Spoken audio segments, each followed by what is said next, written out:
Empezamos entonces con la reunión número 42 del canal, Mercado Fed, Desempleo, Análisis de Acciones, ETF, Criptos y más. Vamos a intentar ver un montón de cosas y antes que nada, quienes están presentes, bueno, muchas gracias por conectarse. Obviamente, quienes no están en el canal de Telegram, bueno, los invitamos a sumarse, se descargan la aplicación, vamos compartiendo análisis, noticias, opiniones, todo lo que se pueda compartir en el día a día, así que los invitamos a sumarse y el disclaimer de todos los fines de semana, acuérdense que esta es mi visión de cada uno de los activos del mercado y las noticias que vamos a ver a continuación, que van a intentar ser todas estas. La verdad que es mucho contenido para nada más 30, 40 minutos, pero vamos a ver algunas noticias relevantes, calendario económico, índices, indicadores económicos y análisis de activos. Y vamos a empezar, sí, de lleno con algunas noticias que traje para compartirles del mundo y de Argentina, obviamente. Ahora voy a compartir la pantalla de las noticias. Voy a necesitar que me digan si están viendo, los que estén conectados, por favor, la pantalla de las noticias. Yo entendería que ahora sí están viendo todos la pantalla de las noticias. A ver, alguien que me confirme. Perfecto. Ahí, gracias, Marcelo. Bueno, avanzamos entonces y tenemos algunas noticias bastante interesantes. Bueno, esto que lo venimos viendo con las FANGs y con las más importantes, veremos a ver qué es lo que va pasando. ¿Por qué? Porque lo que tuvo que ver con lo que dijo Janet Yellen, ¿sí? Del cambio de impuestos a multinacionales, es poco probable, si no hasta 2022. Bueno, en el G20, que esta reunión de los países más importantes del mundo, anticipó la Secretaría de Tesoro de Estados Unidos que hasta al menos 2022, perdón, esta transición que va a haber para que al menos las empresas más importantes del mundo paguen este impuesto, que habrá que ver también cómo les impacta, sobre todo Google, Facebook, las tecnológicas, las más grandes, va a llevar tiempo, ¿sí? Va a llevar aprobación del Congreso. Les voy a dejar también esta noticia para que ustedes la puedan ver en detalle y que obviamente los tenedores, entre ellos me incluyo, ¿sí? Que podamos ver a ver cómo le va repercutiendo, cómo impacta esta noticia después, una vez, obviamente en 2022 falta bastante, recién el año que viene, pero es una noticia que nosotros al menos como inversores tenemos que tener en cuenta, al menos los que tenemos este tipo de activos. Otra noticia que me pareció importante para poder evaluar es esta: China condenando esta represión irrazonable después de que Estados Unidos ampliara una lista negra económica. ¿A qué se refiere esto? Bueno, se refiere a la guerra comercial, esta guerra que obviamente tiene lugar entre Estados Unidos y China hace mucho tiempo. ¿Por qué? Porque China declaró este domingo que se opone a esta inclusión que hizo Estados Unidos de 23 empresas chinas. Bueno, estamos viendo lo que está pasando con todas las chinas cotizando en Estados Unidos, entre ellas Alibaba, Tencent, bueno, todas las grandes chinas, e inclusive toda esta cuestión de que adosa básicamente Estados Unidos a China de violación a normas económicas y comerciales internacionales, sobre todo por derechos humanos, intereses de China, bueno, un montón de cuestiones que desde Pekín obviamente se rechaza. Veremos a ver qué es lo que va pasando con esta cuestión que no es nueva, ¿sí? Y si hay algo que no es nuevo también es esta noticia que les voy a dejar. En nuestro Banco Central, mientras estaba pasando lo de la Copa América, que por cierto yo también estoy muy contento, me imaginarán que todos ustedes también, por bueno, que salimos campeones, que Argentina salió campeón, pero mientras tanto el Banco Central ajustaba medidas para evitar fuga de dólares. Así dice la noticia, me llamó bastante la atención el título de la noticia, pero bueno, lo vamos a leer cómo está. A ver, ¿qué implica esto? Implica que hay restricciones de nuevo a poder adquirir dólares en el mercado libre de cambios, en el MULC, y el contado con liquidación. Veremos cómo va impactando esto en la semana. Vamos a ver ahora un gráfico igual del contado con liquidación, y desde ya los que están conectados me gustaría saber la opinión que tienen, porque esto es cíclico, esto no viene de ahora, y obviamente no resuelve problemas de fondo que son estos, ¿sí? En nuestro Estado, negociando con el Fondo Monetario y con el Club de París, la real situación que es la deuda que tenemos, entre otras tantas, obviamente. Pero bueno, veremos si esta medida, me gustaría saber la opinión que tienen ustedes sobre esto, ¿sí? Sobre esto que es nuevo y no es tan nuevo, ¿sí? Al menos desde mi punto de vista. Lo dejo ahí como noticia, pero vayan escribiendo en el chat los que están conectados. Y calendario económico de esta semana, y el índice de precio consumidor el día martes en Estados Unidos, como noticia relevante. Día miércoles, inventarios de petróleo, de crudo, índice de precio de productor también, dos digamos, datos interesantes en cuanto a lo que tiene que ver con la inflación, para estar de acuerdo con eso, más que nada el IPP, y lo que tiene que ver con las peticiones por subsidio de desempleo día jueves. El viernes vamos a tener, sí, ventas minoristas en Estados Unidos, índice de precio consumidor zona euro. Vamos a tener, me parece, el día jueves y el miércoles lo más movidito en el mercado. Así que, viendo esa cuestión, dos indicadores más antes de ir de lleno al análisis de los activos. Índice de miedo y codicia que vamos viendo del CNN semana a semana. Fíjense, básicamente por todo lo que estamos leyendo de que se pueden venir crash, bueno, ¿por qué hacemos estas reflexiones? Porque ni siquiera estamos en un momento de mercado donde hay mucha euforia, al menos no para los principales indicadores. Este es uno. Fíjense que estamos en 37, estamos lejísimos de una codicia extrema, estamos inclusive más cerca del pánico extremo que de la codicia absoluta, así que en ese sentido me parece que venimos bastante razonables todavía, llegando así a una parte un poco más neutra. Y en cuanto a las peticiones por subsidio de desempleo, este otro dato que obviamente veníamos de este pico, ¿sí? de abril del 2020 con el COVID bajando y cayendo, y ahora esta semana, si hacemos un zoom, fíjense que si bien venimos descendiendo, pasamos de 371 a 373, estamos ahí, es algo negativo, sí, pero tampoco tanto. Fíjense que veníamos ya de un pico de 416.000, esto es bueno, ahora casi hace unas semanas, pero la verdad que viene bastante, al menos manteniéndose en esos niveles, y también vemos que esto está repercutiendo en la bolsa de manera positiva, porque si vemos en la semana, la verdad que tuvimos alzas bastante considerables, ¿sí? En Apple en principio, que no subía hace bastante, al menos en lo que tiene que ver, lo que tenía que ver con los avances semanales. Oracle casi un 10,33%, impresionante cómo subió. Y bueno, Amazon, que ya la venimos viendo, todo lo que tiene que ver con sector de consumo, sí, la energía un poco más castigada, y lo que tiene que ver con sector real estate, sector de cuidados de la salud también bastante bien, servicios financieros, sí, los bancos un poco más rezagados, pero la verdad que la bolsa en general bastante bien, sacando algunos activos en particular. Y vamos a ver si también lo que tiene que ver ahora sí con nuestro índice Merval, antes de meternos con los otros índices, que si nosotros veíamos que la mejoría del Merval en dólares había sido clara después de la ruptura de esta directriz bajista, activación de doble suelo por ruptura de máximos que la cumplió, fíjense, casi la cumplió hasta los 428 puntos. ¿Y ahora en dónde estamos? Bueno, muy interesante porque esta vela que dejó, una vela sería una pauta de martillo hasta ahí, sí, no es tampoco muy clara, pero que es lo claro, sí, que venimos a testear la EMA 200, está bastante, es interesante lo que está haciendo. ¿Por qué? Porque viene también corrigiendo indicador, al menos el RSI, llegando a la zona de 50 todavía no, en 45, pero apuntando al alza. Veremos si mantiene esta zona, si al menos el Merval de corto plazo va cambiando la cara. Y lo que decimos con el contado con liquidación, bueno, es esto. Y ahí viene también la pregunta, cuando invertimos en CEGARS, acuérdense que estamos también invirtiendo en esto, estamos invirtiendo en un contado con liquidación que, pese a las restricciones, la hemos tenido ahora, casi en octubre del año pasado, que fue esta caída que tuvimos totalmente extraordinaria y fuera de lugar, porque obviamente el peso le tiene que ganar al dólar para eso al menos en el mediano a largo plazo, eso nunca pasa. Esto es un dato objetivo, no es algo, esta ya no es una opinión, pero bueno, no sé si ustedes pensarán que al menos podríamos tener una corrección más, estamos cerquita del máximo anterior, 179,76.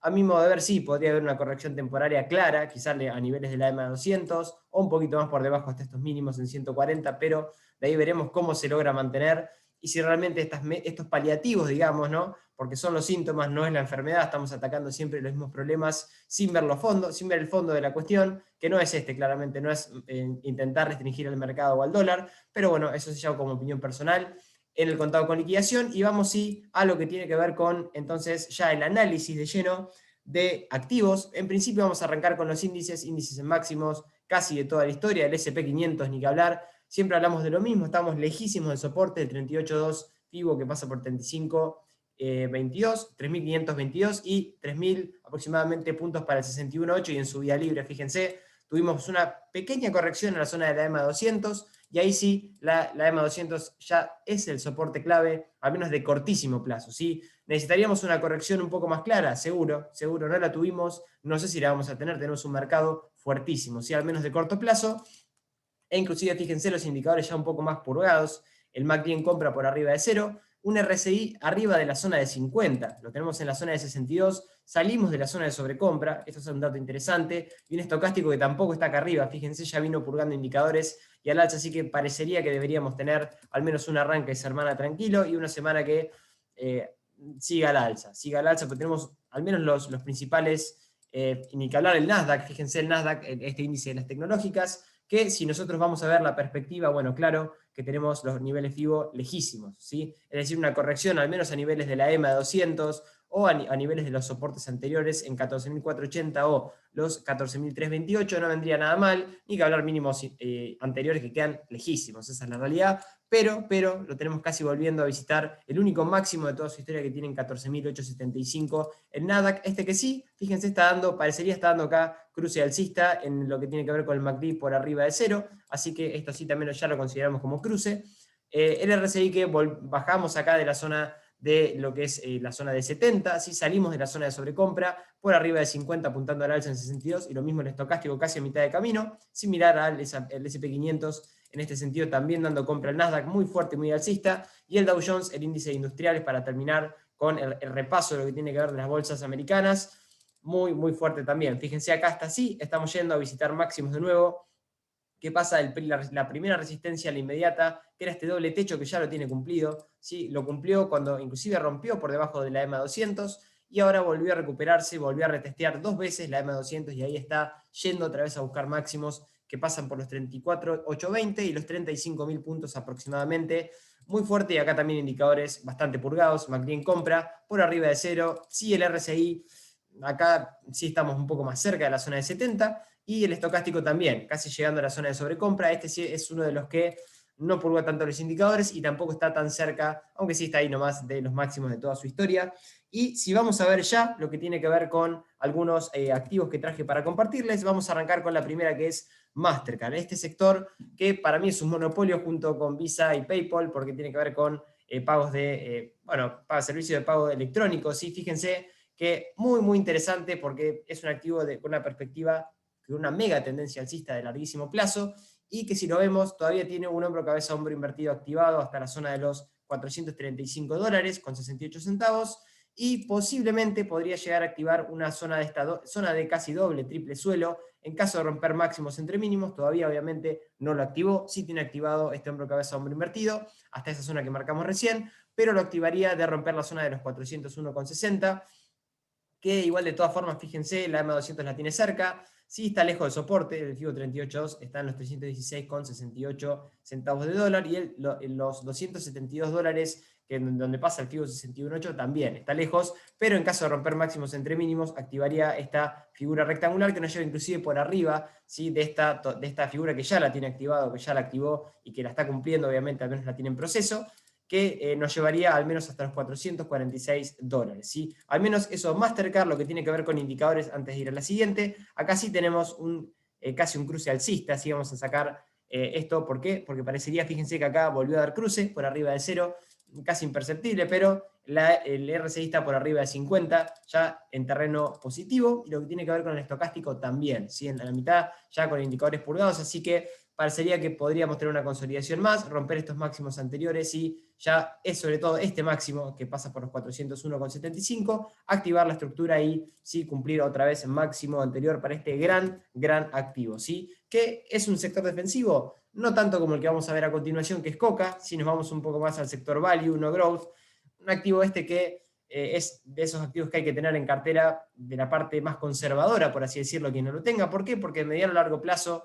suele tener estas correcciones, ¿sí? ¿Para qué? Para seguir al alza. Fíjense, si abrimos un gráfico, inclusive con las crisis en el medio, es un activo fuertísimo Coca. ¿De dónde venimos? Venimos de esa crisis, venimos todavía con un canal ascendente, y ni siquiera tuvimos correcciones a niveles de la EMA 200, pero acá podríamos tener un pequeño doble suelo que lo tendría activado hasta la zona de los 57,51, y única resistencia ahora inmediata es esta zona, la zona de los 56,45 centavos de dólar, y esta zona, la zona de los 60,15, máximo de toda la historia para Coca, que de a poquito va cumpliendo objetivos, ¿sí? Más allá de que se nos ponga en el medio Cristiano Ronaldo o todas las noticias que escuchamos, pero la verdad es un activo muy, muy fuerte, ¿sí? Es también, ni que hablar, que los indicadores están bastante bien, bastante purgados y ya arrancando. Fíjense, el RSI por arriba de la zona de 50, en 54, MACD compra por debajo de cero, y en estocástico acá sí saliendo de la zona de sobreventa dando compra. Así que este es un activo muy interesante para incorporar. Quien no lo tenga en cartera, al menos en cuanto al timing, tampoco está tan mal.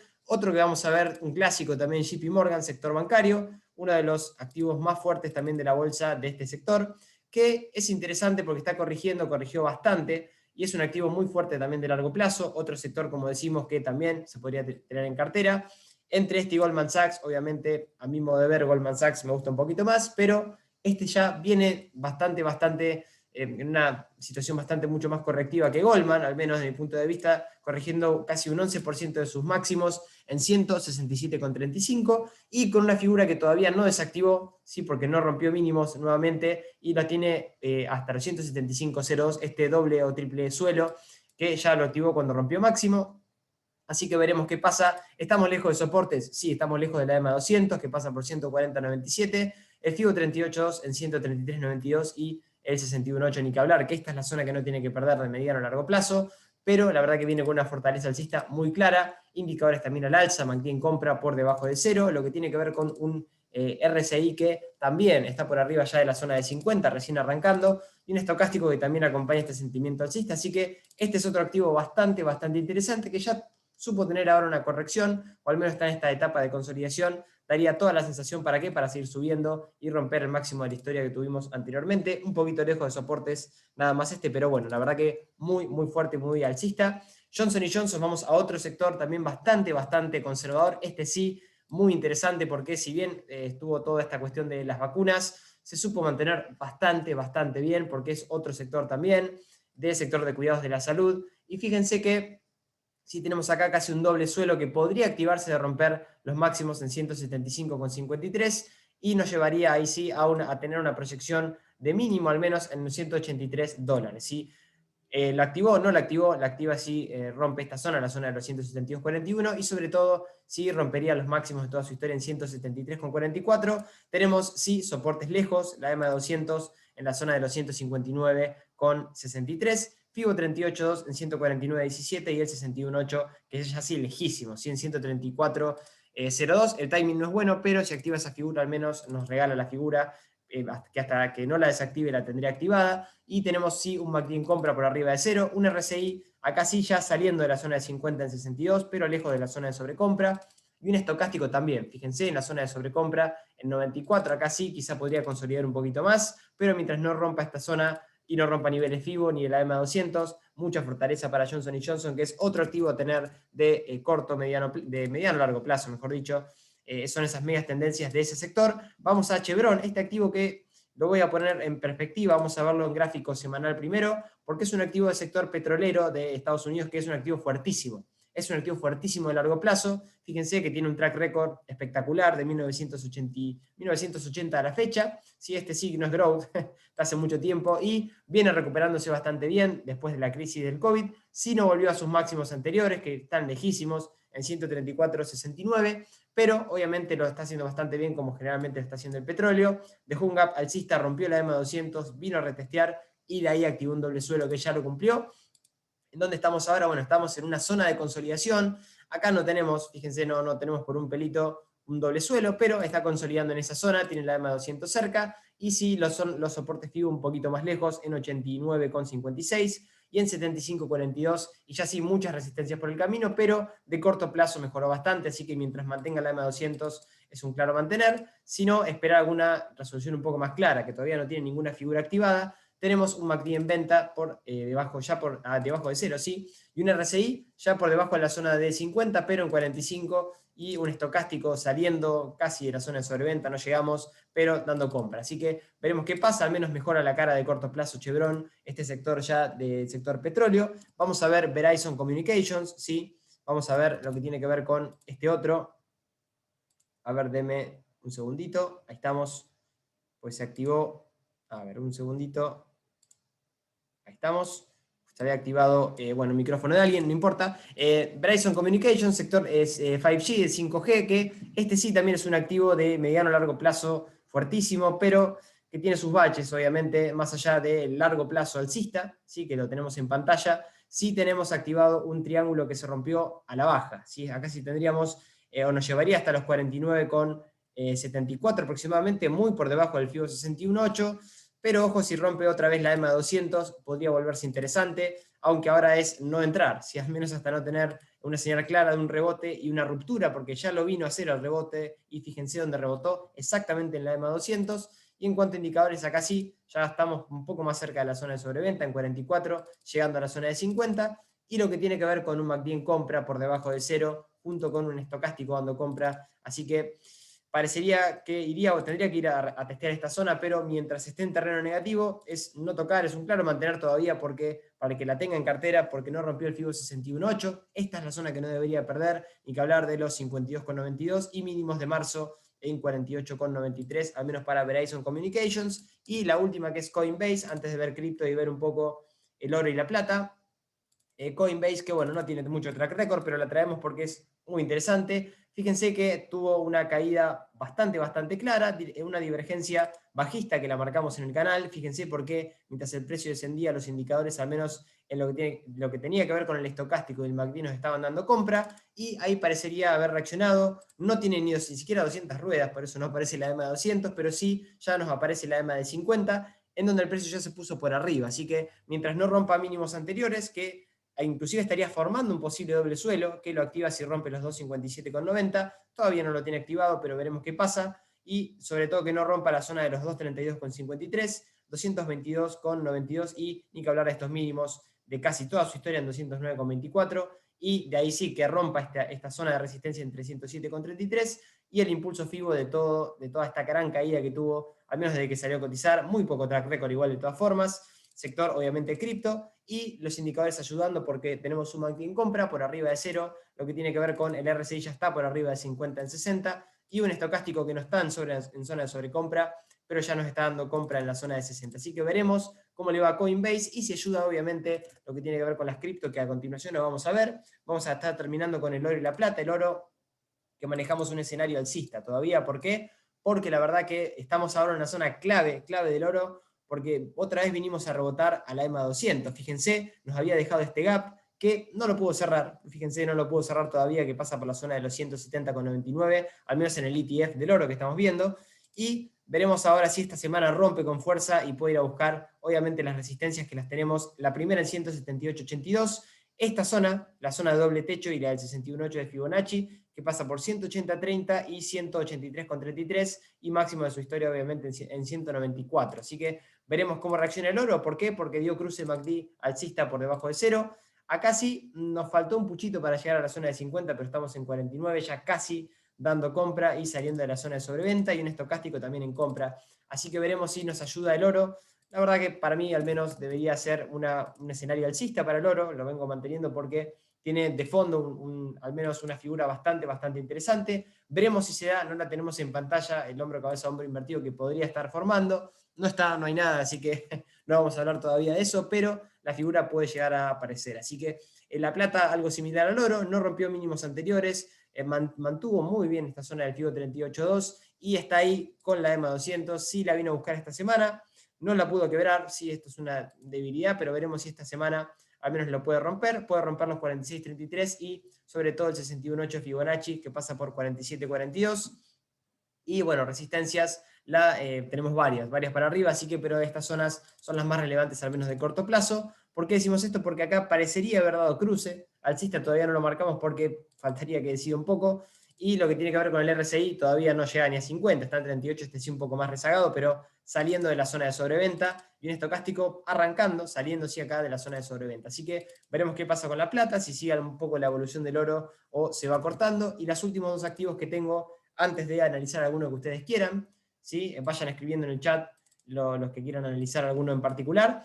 Y sí, el Bitcoin, bueno, hablamos la semana pasada, no hubo mucho cambio esta semana. ¿Por qué? Porque estamos en esta gran zona, esta es una gran zona de rango, toda esta gran zona, sí, tenemos una zona de lateralización en el precio bastante clara, sí, que obviamente todavía teníamos activado acá un pequeño doble suelo, que lo activó y todavía no lo anuló, ¿sí? Lo anularía si pierde los 30.292, y sobre todo si pierde esta zona, la zona de los 29.200 y la zona de los 27.291 aproximadamente. Esta es la zona clave, volvemos a repetir, de mediano a largo plazo, el FIBO 61.8 de todo el impulso, el gran impulso alcista que tuvo Bitcoin. Mientras no pase eso, la verdad que habrá que ver esta semana si cuando vamos a retestear la EMA 200 podemos romper al alza o de nuevo pasa lo que pasó acá, ¿sí? Donde fuimos a retestear la EMA 200 y de ahí, fíjense, fue el desplome. ¿Por qué? Porque no lo pudimos romper con fuerza, nos había dejado una pauta de velas tampoco que definía mucho, pero al menos en ese sentido sería más positivo que negativo porque tenemos indicadores en compra. Fíjense, MACD en compra por abajo de 0, un RSI ya en terreno positivo porque está por arriba de la zona de 50 en 57, y un estocástico sí llegando a la zona de sobrecompra, pero también en compra. Así que veremos si va reaccionando el Bitcoin esta semana, sí, con las aperturas de los mercados, y lo que tiene que ver con el Ethereum, para ir terminando y escucharlos a ustedes y o ver los activos que ustedes quieran analizar. El Ethereum, que también, bueno, acá teníamos algo un poco más claro. ¿Por qué?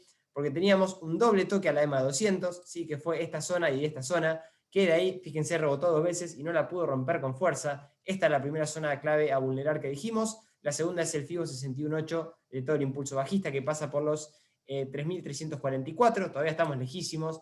Así que habrá que ver esta semana si logramos romper la zona de la EMA 200, que pasa por los 2.299, y de ahí sí ir a buscar resistencias que son todas estas. ¿sí? Venimos de una caída bastante clara y de cumplir este triángulo bajista que nos llevaba hasta la zona de FIBO 61.8, que paró ahí el Ethereum casi en la zona de los 1.717. Esa es la zona que no tiene que perder, al menos de mediano plazo, no de corto plazo, el Ethereum, que es bastante más volátil que el Bitcoin, ni que hablar, ¿sí? Así que al menos eso es lo que tenía para compartir con todos ustedes. Y sí, ya para ir terminando, lo último, les quiero dejar una frase. Gracias a todos los que pudieron conectarse, obviamente. Ahora los voy a leer, los voy a escuchar y vamos a intentar hablar y analizar algún activo que ustedes quieran, pero me gustó mucho esta frase de Hostetter Amos Barr Jr., que fue un inversor y empresario estadounidense, que nos dejó esta frase que dice: olvida tus operaciones ganadoras y sobre todo olvida tus operaciones perdedoras con mayor rapidez. Esto nos da a pensar que más allá de que ganemos mucho o que perdamos varias, porque lo vamos a perder también en muchas de las operaciones que nosotros abramos en el mercado, tenemos que operar sin tanta emocionalidad, ser técnicos, operar con un sistema, entrar obviamente con zonas de entrada y de salida claras, ¿sí? Y sobre todo respetar nuestro perfil de riesgo cuando vayamos a operar cualquier clase de activo y no únicamente lo que estoy mostrando yo o lo que ustedes estén operando hoy, pero que no se sientan quizá cómodos en ese sentido. Así que muchas gracias para conectarse, ¿sí? Y los voy a leer ahora, que nos queda un poquito más de tiempo para analizar algún activo que quieran ustedes. Diego nos dice DEX 10, vamos a ver si está, a ver si la podemos buscar. No me figura, Diego, no sé qué acción será, si podés escribir la acción directamente, porque por ticker no me figura ninguno. Marcelo dice ADA Cardano, vamos a buscar Cardano, ¿sí? Que esta también está similar a lo que tiene que ver con las restantes criptos, pero acá Cardano sí podría tener un doble suelo que estaría en formación. La zona más clara a romper para Cardano es la EMA 200, igual 1.42, ¿sí? Que ya vino a rebotar 2 veces, similar al Ethereum, pero con un poquito menos de corrección Cardano, ¿sí? que el Ethereum casi replicó un poco más, de manera más fiel al Bitcoin, ¿no? Esa es la realidad. Pero en caso de romper, obviamente acá esta zona de consolidación que tiene de doble suelo, nos podría llevar, en caso de romper ese máximo entre mínimos, la zona de los 1.49 hasta los 100,69, ya por arriba de la EMA 200. ¿sí? Ahí podría tener otra perspectiva Cardano. A ver, hay ETF del real estate. ¿Cuál era? Dice Marcelo. Tenés el BNQ, lo voy a escribir en el chat. Es ese, Marcelo, el BNQ. Ese generalmente es el de Vanguard, hay muchos que replican real estate. Real estate que bueno, ya arrancó hace bastante, pero alguna corrección quizá, o algún ETF en forma de gestión pasiva también se puede tener de ese sector. Hay que acordarse que los ETF lo podemos ir desde lo técnico, al menos desde mi punto de vista. La gran mayoría no les gusta, pero es de gestión pasiva, ¿sí? Es a larguísimo plazo, mucho más largo plazo del que estamos acostumbrados, ¿sí? Generalmente, al menos para ese instrumento, ¿sí?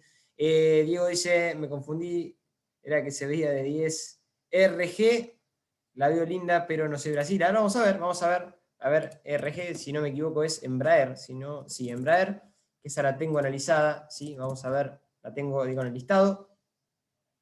Brasil que sí, obviamente acuérdense que Brasil es emergente, hay muchos sectores en Brasil que está interesante. De Embraer, ¿qué podemos decir? A ver, tenemos desde el punto de vista del largo plazo, es bajista, no hay que olvidarnos esto, siempre ver el largo plazo de un activo.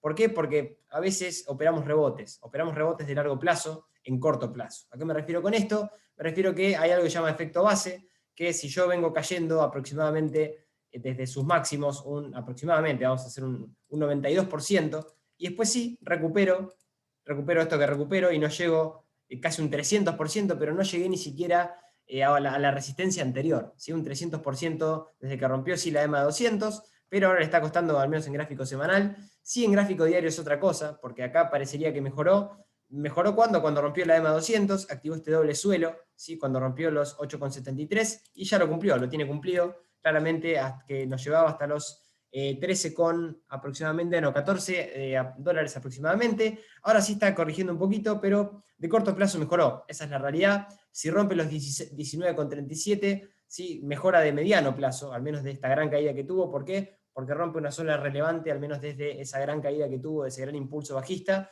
que pasa por 19,37. Esa es la zona a monitorear para quedarse tranquilo, y si uno ya está en el activo, bueno, es mientras no pierda la EMA 200 o niveles FIBO de todo el impulso alcista, que pasaría ahora actualmente por la zona de los 12,04, el primer FIBO 38,2, y sobre todo la zona de los 8,96, el 61,8, que es la zona que no tiene que perder al menos de cortísimo plazo, ¿sí? Eso es al menos en Embraer. De nada, Diego, estamos para eso, no hay ningún problema. Y si nadie quiere una más, les voy a regalar una más que la estuve viendo hace poquito, que fue noticia porque tuvimos el lanzamiento de Virgin Galactic. ¿Sí? El ticker SPCE, ¿sí? Como si fuera Space, pero SPCE. Sí que, si la vemos, un activo tremenda, no volátil, sino tremendamente volátil. Veremos a ver cómo amanece mañana. ¿Por qué? Porque esto es lo que... Esto es la subida que tuvo desde su salida a bolsa, casi un 820%. Hay que acostumbrarse que si uno entra en estos activos, bueno, tiene que saber que entra en un activo con muchísima, no con poca volatilidad, con muchísima volatilidad, y ahora inclusive no sería un buen timing, porque estamos, fíjense lo lejos de soportes, inclusive el 61.8 de todo el impulso alcista del último impulso, está casi en la zona de la M200 que recién va apareciendo. Es un activo súper alcista, al menos de corto plazo, y tiene una resistencia la más importante, que es la de toda su historia, de toda su corta historia, porque salió a cotizar, como decimos, no siquiera tiene 10 años, o salió a cotizar hace 2 o 3, ¿sí? Fíjense, lo tenemos casi en 2018, si no me equivoco, en gráfico semanal lo vamos a ver un poquito mejor, en 2017, ¿sí? No tiene tampoco un track record muy fuerte, pero tenemos el único máximo de toda su historia en 62,48, 63 dólares aproximadamente. Sí daría la sensación de estar haciendo un pequeño doble, triple suelo, que nos llevaría por arriba de máximos en caso de romper máximos entre mínimos, hasta los 64,70, pero si lo de Virgin Galactic hoy fue bueno, mañana este activo lo tenemos volando, ¿sí? Lo tendríamos volando, y ojo que volando para arriba también a veces puede significar que nos jugamos corrección de un 77%. Digo, correcciones, en realidad después de la EMA 200 ya hay que estar afuera, ¿sí? O al menos niveles FIBO de todo este último impulso. Por eso digo que siempre hay que ver en perspectiva todo, ¿sí? Porque si nosotros veíamos de este último impulso, ¿sí? Y nos incorporamos acá en máximos, obviamente el timing es todo a veces, ¿no? Así que estos activos hay que tenerle mucho respeto, y fíjense que por debajo de la zona de la EMA 200 fue dejando gaps, dejó uno muy interesante, ¿sí? Estas últimas sesiones, pero es un activo también a tener en cuenta, ¿sí? Así que Marcelo dice mañana vuela, sí, yo creo también que mañana vuela, pero bueno, literalmente, ¿sí? Vale la redundancia, pues están en ese sector. Pero bueno, es un sector terriblemente volátil, así que digo terriblemente volátil, ¿es algo bueno o malo? Es como las cripto, no son ni buenas ni malas, tienen esa volatilidad implícita que hay que entenderlo, cómo funciona ese activo, ¿sí? Así que, bueno, eso se los dejo como reflexión, ¿sí? Diego dice, no tiene CDR, no tiene CDR, es un bajón.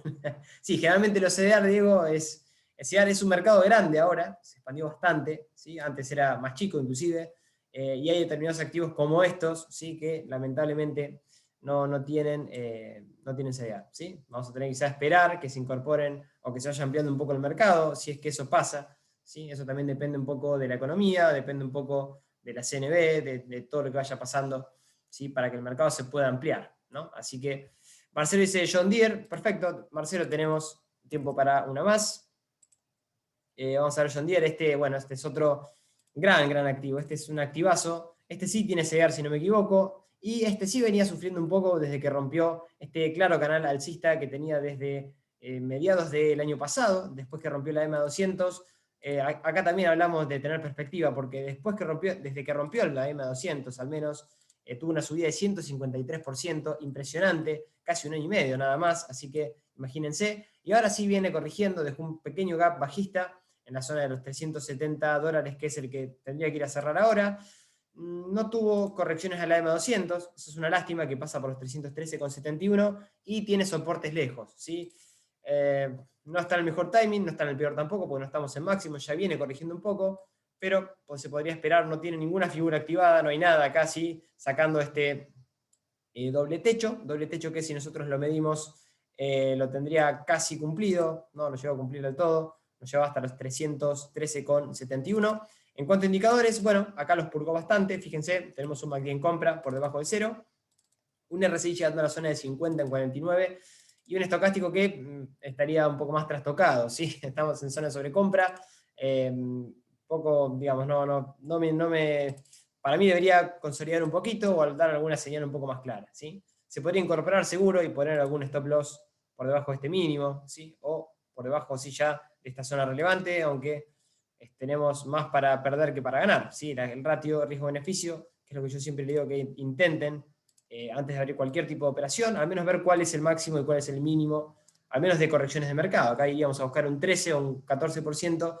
contra posible pérdida de 37% en caso de que se nos dé vuelta la operación, ¿sí? Así que no sería un negocio, al menos desde el punto de vista de la gestión del riesgo.